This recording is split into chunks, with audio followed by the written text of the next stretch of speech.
Hello everyone, स्वागत है आपका वेदांगा इंस्टीट्यूट फॉर सिविल सर्विसेज में। आज प्रधानमंत्री नरेंद्र मोदी नाइजीरिया के दौरे पर हैं और नाइजीरिया से ब्राजील जाएंगे और ब्राजील से फिर गुयाना जाना है, जो कि दक्षिणी अमेरिका का ही एक देश है जहां काफी संख्या में भारतीय रहते हैं। और नाइजीरिया में भारतीय प्रधानमंत्री को वहां के सिविल अवार्ड में सबसे बड़ा अवार्ड, जिस तरीके से भारत में भारत रत्न होता है, उसी तरीके से नाइजीरिया के अंदर आपका जो है commander of the order of niger, वहां का सर्वोच्च सिविलियन अवार्ड है जो भारत के प्रधानमंत्री को दिया गया है। इस अवार्ड के साथ भारत के जो प्रधानमंत्री हैं नरेंद्र मोदी, वो सबसे ज्यादा विदेशी सिविल अवार्ड जिनको मिले हैं दुनिया में नंबर 1 हो गए। यानी कि वर्ल्ड में सबसे ज्यादा अगर किसी लीडर को सबसे ज्यादा पुरस्कार मिले हैं तो वो भारत के प्रधानमंत्री नरेंद्र मोदी है। ठीक है, भारत की पॉपुलैरिटी बढ़ी है तेजी से कंट्रियों के बीच में, और ऐसा माना जाता है कि लगभग 1969 के आसपास जब एलिजाबेथ जिंदा थी, ब्रिटेन की जो महारानी थी वो जिंदा थी, तो उनको लास्ट टाइम ये नाइजर अवार्ड दिया गया था जो है। उसके बाद जो है सीधा भारत के प्रधानमंत्री नरेंद्र मोदी को यह अवार्ड दिया गया। आज की इस वीडियो में हम समझेंगे कि आखिर नाइजीरिया जो कि दक्षिण अफ्रीका का एक देश है, क्यों भारत के लिए इतना इंपॉर्टेंट है और क्यों हम इसे भारत के लिए एक बड़ा खजाना बता रहे हैं। देखिए, सबसे पहली बात तो आपको यह समझना है कि नाइजीरिया, ये है नाइजीरिया, ये अफ्रीकन मैप है, आपको पूरी तरीके से देखिएगा, यहाँ चार्ट है बगल में। ठीक है, ये बिल्कुल समुद्री किनारे पर है और एक बड़ा ऑयल रिच कंट्री है। ये इस देश में ऑयल बड़ी मात्रा में पाया जाता है। ऐसा माना जाता है कि इस देश की लगभग 90% जो विदेशी फंडिंग है, यानी कि जहां से पैसा कमाते हैं, जैसे हम लोग टेक्नोलॉजी अपनी देते हैं, कोई सामान गुड्स एंड सर्विसेज किसी कंट्री को बेचते हैं, तो वहां से जो फॉरेन रिजर्व हमें मिलता है, डॉलर में जो पैसा हमें मिलता है, वो बहुत सारे सेक्टर्स पर डिपेंड करता है, सर्विस। लेकिन यहाँ 90% जो पैसा है वो तेल से आता है। हालांकि आंतरिक जो यहाँ की अर्थव्यवस्था है, जो गवर्नमेंट के पास जो आंतरिक पैसा आता है, उसमें भी एक बड़ी भागीदारी जो है वो ऑयल की है, ऑयल पर लगने वाले टैक्सेस की है। हालांकि इनकम टैक्स है, वहां के और जो डायरेक्ट इनडायरेक्ट टैक्स हैं वो भी हैं, लेकिन पूरी तरीके से इस देश की इकोनॉमी जो है वो ऑयल के ऊपर डिपेंड है और भारत को जो है वो ऑयल की जरूरत है। ठीक है, ये आप देख सकते हैं कि नाइजीरिया जो है, इसके पास यूएस की जो एजेंसीज हैं उसने बताया था कि 16 टू 22 बिलियन बैरल के आसपास यहाँ ऑयल है, और ये 15 largest producer in the world, 15वां सबसे बड़ा प्रोड्यूसर है। सबसे बड़ा आपको पता अरब के देश है काफी, ठीक है, वहां सबसे ज्यादा ऑयल है, क्योंकि गरीब देश है थोड़ा सा, उतना ज्यादा अमीर देश नहीं है, तो प्रोडक्शन के लिए भी पैसा चाहिए। आपको पता होगा कुछ समय पहले पाकिस्तान में एक खबर आई थी कि पाकिस्तान में वर्ल्ड के 4th लार्जेस्ट जो है ऑयल रिजर्व्स मिले। ऐसा पाकिस्तान कई बार अफवाह उड़ा चुका है, लेकिन फिर पाकिस्तान की तरफ से खबर आई कि पाकिस्तान के प्रधानमंत्री कह रहे हैं कि इसके लिए हमें लगभग $5 बिलियन की आवश्यकता होगी।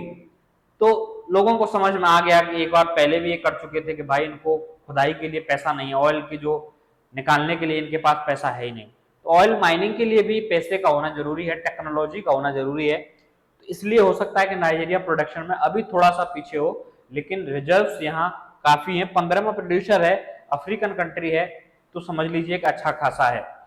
ठीक है, अब दूसरी बात जो आ रही है आपकी, वो ये है कि इंडिया के लिए एक खजाना क्यों है। देखिए, इंडिया को ऑयल की जरूरत पड़ती है और इंडिया का ज्यादातर जो ऑयल है, अब आपका ईरान में सैंक्शंस लगे, अमेरिका के सैंक्शंस लगे, उसके बाद प्रभावित हुआ।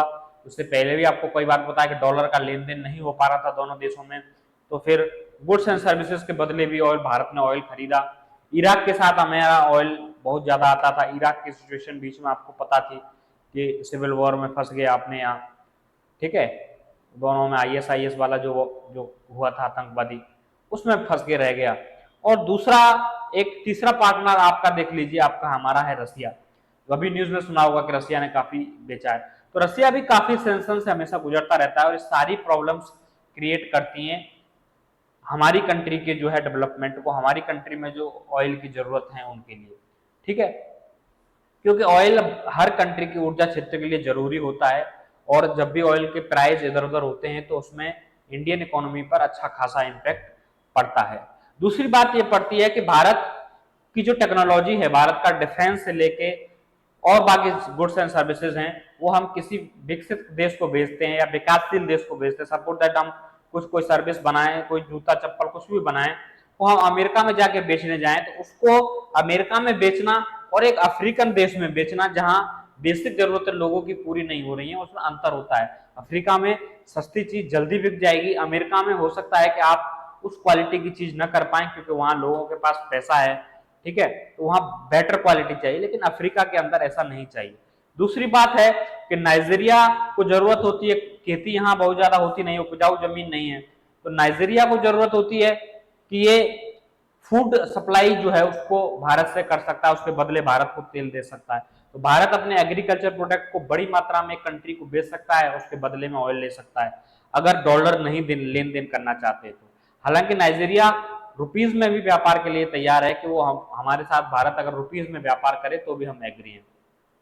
डिफेंस रिलेशन में अभी ही दोनों देशों के बीच में एक स्मॉल डिफेंस डील साइन हुई थी, स्मॉल वेपन्स को लेकर ही, राइफल्स वगैरह इन सब चीजों को लेकर हुई थी। लेकिन नाइजीरिया हमारे लिए एक बड़ा डिफेंस पार्टनर बन सकता है क्योंकि नाइजीरिया को भी अपनी सुरक्षा के लिए, अपनी ऑयल सुरक्षा के लिए, ठीक है, डिफेंस की जरूरत पड़ती है और भारतीय हथियार इस समय दुनिया में तेजी से बढ़ रहे हैं। आपको देखा ही होगा, कुछ दिन पहले मैंने वीडियो बनाया था, ठीक है, तेजस को लेकर इंटरेस्ट देखा, तो हम ये हमारे लिए एक बड़ा जो है आपका कहे डिफेंस एक्सपोर्ट करने के लिए इंडिया के लिए बड़ा हब बन सकता है। बदले में एक बड़ी मात्रा में हम यहाँ से तेल कर सकते हैं आयात, इस पर कोई रिस्ट्रिक्शन नहीं है, और यहाँ हम अपनी कंपनीज को भी भेज सकते हैं कि जो ऑयल के प्रोडक्शन में नाइजीरिया की हेल्प करे। हमारे लिए एक तरीके से कहिएगा तो एक खुला प्ले ग्राउंड है जहां हम जैसे चाहे बैटिंग कर सकते हैं।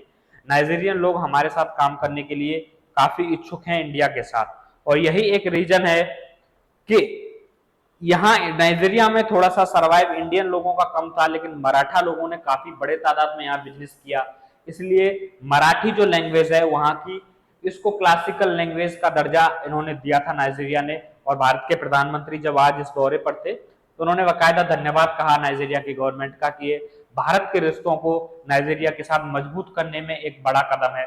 मराठी लैंग्वेज को इसलिए दिया कि बड़े तादाद में मराठी लोग यहाँ व्यापार कर रहे हैं, ठीक है। तो नाइजीरिया ये चाहता है कि भारत के साथ उसके ट्रेड रिलेशन बढ़े।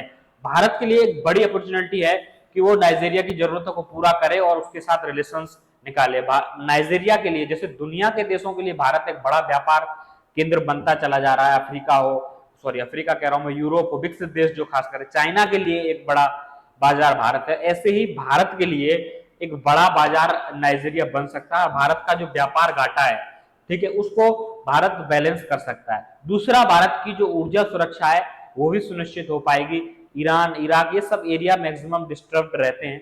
ये जो नाइजीरिया है आपका, नाइजीरिया ईसाई और मुस्लिम्स लगभग 40 to 45% मुस्लिम पॉपुलेशन यहाँ है और ईसाई पॉपुलेशन आपकी लगभग 55% के आसपास है।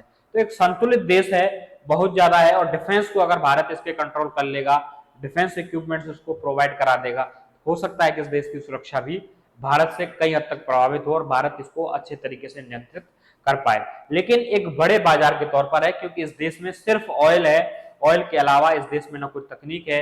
यहाँ इसरो के लिए एक बहुत बड़ा अपॉर्चुनिटी बन सकती है कि इनके सैटेलाइट्स जो है, इनके जीपीएस वगैरह के लिए हम हमारी इसरो जो है छोड़े, हम अपना जो सिस्टम है नाविक या फिर और कोई सिस्टम जैसा इन लोगों के लिए बना के दे सकते हैं। तो बहुत सारे स्कोप हमारे लिए हैं और वही नाइजीरिया चाहता है कि भारत हमारी मदद करे, क्योंकि अक्सर जब विकसित देशों को आप देखेंगे, अमेरिका है और यूरोपियन कंट्रीज में फ्रांस देखेंगे, तो बहुत मतलब के लिए कंट्रीज को बहुत लार्ज स्केल पे ये लोग यूज करते हैं, अमेरिका खासकर। तो ये लोग नहीं चाहते हैं कि इस तरीके किसी देश के साथ होता है। चाइना भी इस तरीके के करता है, बाजार बना के फिर उसको शोषण करता है। तो भारत पर इन लोगों को विश्वास है कि अगर भारत के साथ हम लोग जुड़ेंगे तो हमें कुछ पॉजिटिव चीजें मिलेंगी। एक बड़ा एग्रीकल्चर कंट्री है तो हमारी जो फूड सप्लाई है वो बेहतर हो पाएगी हमारे लोगों के लिए, ठीक है।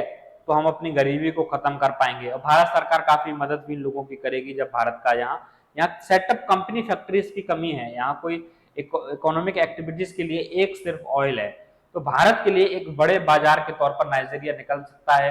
इसीलिए अपने 3 दिवसीय दौरे में सबसे पहले भारत के प्रधानमंत्री नाइजीरिया गए और ये दौरा लगभग 17 सालों बाद हो रहा है। हालांकि छोटी कंट्रियों में जाने में समय लग जाता है प्रधानमंत्रियों को, क्योंकि 2-3 कार्यकाल होते हैं तो बहुत सारे देशों में जाना होता है और इंटरनेशनल जो मीटिंग्स होती हैं आपकी, चाहे आप पर्यावरण को ले लीजिए, कोप की मीटिंग हो, चाहे आप G20 ले लीजिए, चाहे आप G7 ले लीजिए, और भी जो मीटिंग होती हैं आप ले लीजिए, सार्क सब कहाँ होती हैं, सब पूरी डेवलप कंट्री अच्छी देशों में होती हैं। अफ्रीकन कंट्रीज में तो एक दक्षिण अफ्रीका में मीटिंग हो जाती है, अच्छे शहर हैं वहाँ, नाइजीरिया, केन्या, युगांडा, इन सब चीज़ों में कौन मीटिंग के लिए जाता है? बहुत कम नेता लोग इसमें मीटिंग के लिए जाते हैं, क्योंकि सुरक्षा एक बड़ी चुनौती होती है, और दूसरा फिर अंतर्राष्ट्रीय कम्युनिटी उतना ज़्यादा पसंद नहीं करती, उनको भी अच्छी जगह चाहिए। तो इसलिए नाइजीरिया एक भारत के लिए बड़ा खजाना बन सकता है, कि बशर्ते भारत इसको बहुत अच्छे तरीके से यूटिलाइज करे। और वही बात भारत के प्रधानमंत्री ने आज कही है कि नाइजीरिया और भारत के ये जो दिन है, ये इतिहास के पन्नों में लिखा जाएगा। दोनों देश मिलकर काफी तेजी से काम करेंगे, खासकर ऑयल, डिफेंस, इन चीजों को लेकर। दोनों देशों के बीच में कुछ दिन पहले ही जस्ट एक डिफेंस डील साइन भी हुई है, हालांकि वो एक स्मॉल डील थी, छोटी डील थी, लेकिन कोई बात नहीं है, शुरुआत हुई है। भारत के सामान को कोई खरीद रहा है रक्षा के क्षेत्र में, तो हम लोगों के लिए बहुत बड़ी उपलब्धि है। हम लोगों को धीरे धीरे विश्वास इन लोगों का जीतना पड़ेगा, और भारत के लिए एक बहुत सुनहरा अवसर है अफ्रीकन कंट्रीज में अपने साम्राज्य को बढ़ाने का, अपनी कंपनीज को वहां स्टैब्लिश करके एक बड़ी इकोनॉमी के तौर पर अपने आप को डेवलप करने का। आज की वीडियो में बस इतना ही रहेगा, फिर अगले टॉपिक में मुलाकात होगी आपसे, तब तक के लिए नमस्कार।